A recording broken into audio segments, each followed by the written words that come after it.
Aquarius, hello. Welcome to the Untitled Tarot. My name is Lauren B. I have laid out your spread this week with two decks. I used the Good Tarot and I used the Rose Oracle mixed together. And there is something about this reading that makes me a little bit emotional just because of the amount of love and beauty that is coming through these cards today for you. This is without a doubt a story, a love story between you and your ancestors and how they want to come through for you. It's so, like, I'm Pisces, I'm emotional, but it's like, it's so beautiful. Like, it makes me want to weep because I keep hearing the ancestors draweth near. The ancestors draweth near. And I don't know if you're in a place in your life or in your path where, like, you're just feeling very lost and confused. Capricorn had a bit of that energy, but it's the feeling here of, like, being, like, deeply lonely, like, not knowing where, I'm going to say it's like not knowing where your roots come from and how that is painful for you. And because of that, you have found yourself perhaps trying to make connections or walk down paths that never really feel like home. So much of this is also this, like, deeply needed homecoming for you, like, back to your roots, back to your people, back to the love and the support that was always there for you. But maybe it just wasn't as loud or as apparent as some of the other things that had come into your realm of awareness. We're starting off your reading with this Page of Air. So many of the cards that indicate you today, all of the cards in the Rose Oracle have this sort of pinky hue to them, right? But so many of the cards that come through for you today are this blue color, which also gives me that impression. It's like you've been feeling kind of down and you've been feeling kind of blue and cloudy. And when I look at this card today, it's like with these big wings. It's almost like your wings are bigger than you are, Aquarius. It's like, you know that it's like you have so much potential, like you have so much to give, like you're capable of so many things, but almost feeling like your wings are so big, but your body isn't strong enough to hold those wings up mid-flight, is how I want to describe it. And with your arms open, and it's sort of like this head to the sky, it almost just feels like one of those moments where you kind of just scream into the void because it's like you're so frustrated, or it's like you feel so lost, or you're in pain, right? And there is something about this, like, like that sort of thing that, I don't know, it's like a primal release of energy or of stress, or it's like when you send out like that emergency SOS to the cosmos, right? And it's landing directly in your ancestors' mailbox. Now, I talk a lot about ancestral work, especially over on the Patreon, and the importance of it. And I find sometimes people have a resistance to working with their ancestors because sometimes they'll think of their most immediate ancestors, right? But you have generations and generations and generations of ancestors that go back into the beginning of time that are there and available for you, that are not like your crappy uncle. Right? So, like, I just want to create that distinction there, because if you haven't been considering working with your ancestors, or that their presence may be around you, that may be why, because you are not anticipating, or you are avoiding more recent family members that perhaps, like, you didn't really get on with. This feels much farther back, but it's landing directly into their inbox because this rose thread comes up next. Do you see how there's this opening here, and then there's this opening right here? Says, inner call, soul led, the mystic, living courageously. And I think, Aquarius, for you, the most courageous thing that you could ever do in your life is to recognize that, like, you need help, or that you're lonely, or that you're lost. You know, Aquarius people are some of the funnest people I've ever met. I get along with Aquariuses so well. But you always have like a little bit of this emotional distance and space with other people. It's like Aquarius has got it, right? You're like Capricorn in that aspect. Aquarius has got it. They don't need help. It's that sort of thing. So for you to even like cry out for help or to succumb to loneliness, like for you, that is courageous. That is vulnerability for you. And it's reaching them. Lineage of the Rose comes up next. Moved by the goddess. Here for this. Soul call. Gather. I want you to look at these cards really closely for me. See this pull? This pull. On this card, it says, here for this. And when I look at those words together, they come through more like, we are present for this, Aquarius. Like, we are here for this moment. We are here to help you. We are present with you right now. And you can see there's this huge gathering that is happening. It's like your ancestors are sort of like closing ranks around you. And the next card is this Sub Rosa, hidden in plain sights, mysteries, learning, and teaching. And so this idea of hidden in plain sight is coming out. And I'm looking back at this lineage card, and you can see all of these different beings. Looks like they're kneeling right around this body of water. So the way that it's coming forward for me today, it's almost as if your ancestors have been almost like very silent, very still, almost like they are like statues, hidden in plain sight. It's like when you walk past a room in your house and you go, there's a picture on that wall? When did I put that lamp there? Right? It's like, it's something that has always been around you. So it's hidden. Like, you don't realize it. But there's something that happens when you open up your emotional floodgates, that all of a sudden, like, all of that water, it starts running into the area that they are in. And it's like there's something about this call or this release of emotion that you're having that activates them into action. They are no longer hidden in plain sight. They've been there the whole time, but now they can actually access you, or now you are in a position to receive them. Maybe because of that into the void, it just released enough energy that you had space in your energetic body to receive them. Does that make sense? I hope that makes sense. So the Two of Air comes up next. And so it feels obvious to me that like there's an energy that's coming in around you now that maybe feels a little bit different than the energies that you're used to, but there is sort of this inner knowing of like, these are my people, like these are my ancestors. Obviously this Rose Oracle is very feminine focused, and we do see some more like masculine ancestors present themselves later on in your reading, but there is something that's really important here about your feminine ancestors, or maybe even in particular like your ancestors from your mother's side of the family coming in. But this Two of Air comes up next, and on my board she's actually kind of tilting over to the left hand side, right? Sort of like this feminine energy side, the matriarchal side of your family, and you're holding this bird like very close to your face. And so there's something about the fact that you feel a little bit more supported. The way that their energy feels against you, like it feels really good. Like it feels like a hug from your mama is what it feels like. And so you're just naturally kind of like leaning into it, getting very kind of close to the messages. Obviously there's learning and teaching and mysteries, and it's like, is this you? Is this really you? Right? Like there is sort of this kind of dance that you're doing with them that's really sort of beautiful in a way. Another way that I'm seeing this card is this is kind of them. And it's like there's a part of you that they've been holding up for like a very long time, but this new version of you that's kind of coming out and coming into the awareness of them and what is available for you, especially in terms of healing through them. It's like that they're holding that version of you very close. It's almost like, now that I gotcha, I can't let you go, right? Because the Three of Fire comes up next.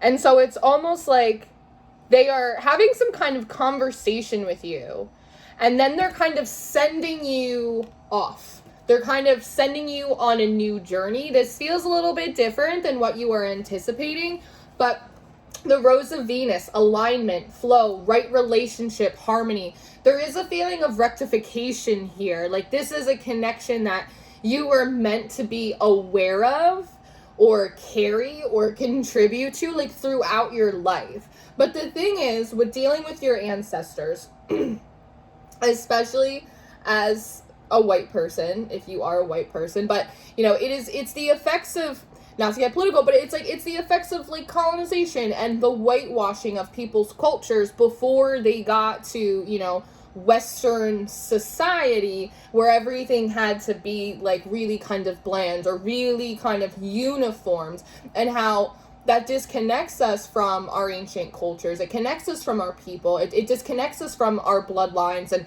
the magic and the folk traditions and just all of the things that keep us connected with our lineage, all of the things that keep us connected to our magic, all of the ways, even personal characteristics, like stuff like that just kind of gets taken from us. And this is something, colonization impacts everyone, right? But I definitely see an increased difficulty in white people trying to connect to their ancestry before colonization because it goes so far back, right? So this is also a rectification of that. But it feels like they're sort of sending you, what, it's funny because it almost is, I want to say, like, into the eye of the storm, because I think that's what you're used to.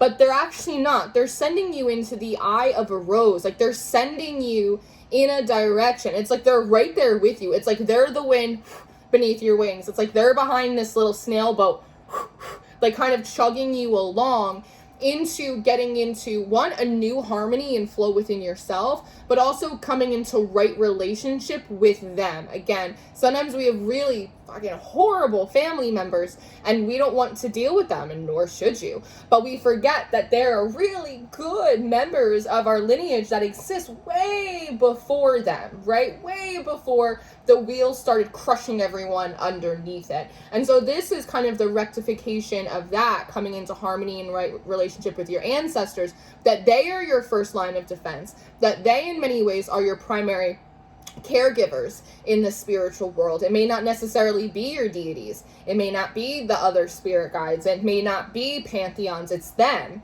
It is the blood of your blood. Does that make sense? I hope that makes sense.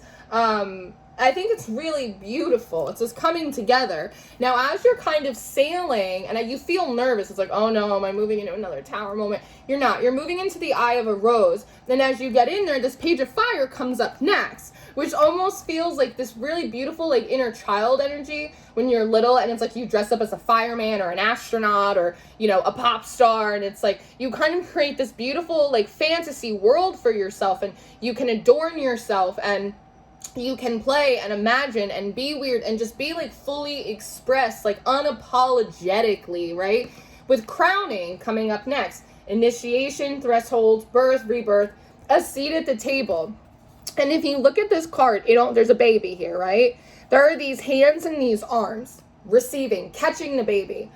And there's something here, Aquarius, about the fact, again, it's hidden in plain sight, that the second that you moved from their realm into this one, they have still had their hands on you. Like, they helped bring you through the canal. Like, they've been holding on to you for forever. And maybe that's why they've been hidden in plain sight, because the energy is so familiar that it feels like yours. Because you were an ancestor, you will be an ancestor for your future generations and descendant, and you are right now a living, breathing ancestor. So of course it feels like you. You wouldn't notice it, right? It's like, if you wear glasses all the time, where are my glasses? I can't find them. Oh, they're already on my face, because they're a part of you. And, like, they've been here the whole time. Temple of the Rose comes up next. Ancient power, expression, activation, scarlet codes. And so it's not just about the fact that they've been with you forever and you are kind of just noticing it more pronouncedly than before. It's not just about, like, the love and the support, even though it absolutely is. With this Temple of the Rose, there's also something here about, like, this card says initiation. There's something here that, like, it is your birthright to access the power, the wisdom, the activation, the intuition, like, all of these things that have built up and consecrated through your family line forever.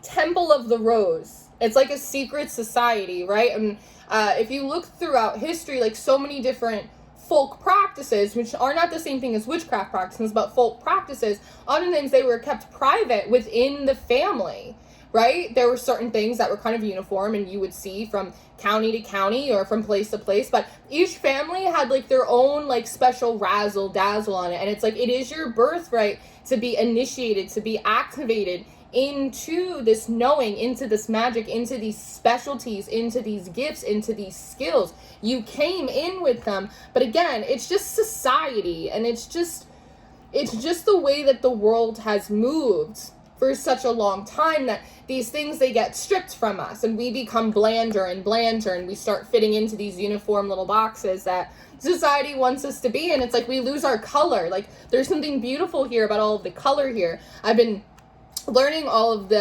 I've been doing all of this research about how people are saying that like color is escaping from the world. Like, if you look around at like office spaces and coffee shops, it's like everything's beige. Everything's like eggshell white. It's like, where's the color? Where's the personality? Where's the spark? Like, where is that, right? Again, it's sort of just like this whitewashing of our worlds and of ourselves. It's like, we want something that pops here, and there's like a spark of pop that kind of lives within you, and your ancestors want to help pull it out because it is part of your birthright. The 5 of air comes up next. One, you're still sort of in a little bit of this blue energy. I think you're working through like some really deep-rooted stuff, Aquarius, but there is like a level of grace here. There is a level of balance, like there is a level of flow that it feels like you're noticing as you're kind of engaging in these conversations with them. It is sort of creating a source of levitation for you that previously like you might not have felt. And I like in this card, there's all of these doves, which are obviously really symbolic of peace. Also like olive branches, I see that as well. This is you coming into right relationship with them, coming into harmony, starting to feel different, understanding things about yourself, or maybe things you always thought, or quirky things you did and you didn't realize, skills and gifts that you have, and you're like, where did these come from? It's like, they probably like didn't come from a strange celestial place. Like, they probably came from all of your ancestors, right? And then you have the return, a new story, you decide, alignment, it's coming together. There's something about this energy, it's like, it's working, like I'm starting to feel better. I see what you're saying. I see how you've been here the whole time. I didn't realize that was you. Like, all of that type of stuff. It's sort of, it's like that, I call it brain candy, where you're like, ooh, that's kind of delicious. I just made that connection. That's wonderful.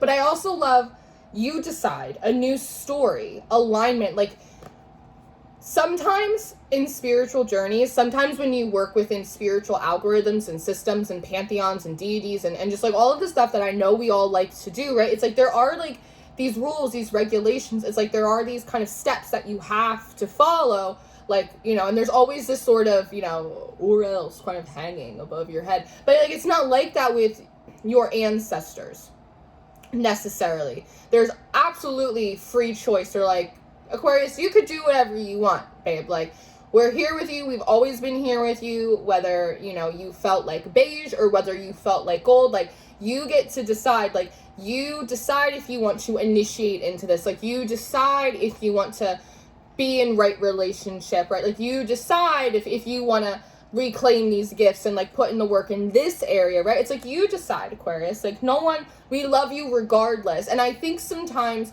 I'm wondering if there's like a thing that, Aquarius, sometimes you self-sabotage yourself, even out of things that you may want, when you feel like other people are trying to like paint you in a corner or make you do something. Like, there is something, you're kind of a naturally rebellious sign, right? So there is something about that. Like, I will self-sabotage just because I feel like you're making me do it. It's something that I want to do, but just because she feels like you're making me do it, all of a sudden I'm not interested anymore. So and they know that because they've been with you forever, right? So it's like they know that you have that aspect about you. And so it's sort of this free range. You decide if you want to. It's totally cool. We love you. We'll support you either way. And just that, like that breathing room, like it makes the defensiveness come down. It makes you feel much more supported and allows you to much more clearly make healthy decisions for yourself, for your spiritual practice, for your life. The mystic rose comes up next. Compassion, devotion, humility, humanity, grace. And this 9 of earth, so this feels like prayer. This feels like you kind of sitting in prayer, or you sitting in communion with them. And this card feels like the advice and the guidance that they're giving you. Compassion, to be compassionate to yourself and to be compassionate to others. Devotion, to devote yourself to only things that uplift and renew your spirit. Humility, to remember that we are always students of life. I feel like I'm channeling them. Humanity, to respect the humanity within you so that way you may see it better in others. And grace, to come into the flow and harmony of being in alignment with the integrity of who you are, and with the spirits and the paths and the practices and the life that also honors the integrity of who you are. And I see you here in this 9 of earth going, thank you. That's so simple. It feels so simple, like in comparison to how complex what you were trying to figure out was before. The Hermit comes up next, so this feels deeply private. Almost so private, and I'm like, I don't know if I should be doing this reading. But one, there's, how do I want to describe this? There's so much about the world that like wants us to live our lives out loud, right? We live in a very social media age of Aquarius type of time, right? Times is this. And I think overall that's cool with you, but there is something about this relationship with them. It's like, it's sort of like when Christians talk about going in their prayer closet. It's like there's something about this relationship with them that feels deeply personal. It's deeply private. This is not to be lived out loud. This is not for other people to be aware of or enjoy or get to participate in. Like, this here feels sacred. That's why it's behind this Hermit store. Now, the King of Fire, that's a lie. It's the King of Earth comes up next. And so this is where I see like more masculine energies from your family lineage. They're also a part of this, but there is something about like these motherly matriarchal energies that feel like they have to be that, like they're the biggest presence, right? And I like this because it feels like a matriarchal society, right? It's like the masculine energies are kind of supporting the matriarchs in whatever it is that they're doing, right? So I think that's really nice as well. But it feels like they're sort of guarding the door while you're doing this, while you're in communion with your ancestors. The 6 of Fire comes up next though, and so it also feels like they're tracking some kind of opportunity. The 6 of Fire, it's Jupiter, it's Leo, it's expansion, it's success, it's recognition. You are being recognized by your ancestors. You are also equally recognizing them. This process is going really well, is what it feels like. But it also feels like there's a big opportunity that's coming for you, Aquarius. I'm hearing wonderful. Like, it feels like something wonderful, like something lovely is how, like, it just feels really sweet. There are all these little air balloons next to it, which could be other, like, smaller opportunities, but it feels like it's being chaperoned, it's being hand-delivered. There's a word, and I don't have it. It's like a procession of your ancestors are, like, following it. Like, they're bringing it to you. They're monitoring it as it's on its way. And then this Queen of Air comes up, which is this feeling of it's time. Like, you'll just hear it, like, in your emotional body. You'll just feel it. It's time now. It's time now. It's almost like the keeper of the wisdom, like the big cheese of this whole ancestor operation. And then with this 5 of Water, again, it's like this internal emotional knowing. You start being moved forward, just like how you were in this 3 of Fire, right? So there's levels here, but all of a sudden it's like you start moving forward. It's almost like this opportunity or whatever it is kind of creates like a vacuum. It kind of just naturally sort of syncs you up, similar to this energy in this card.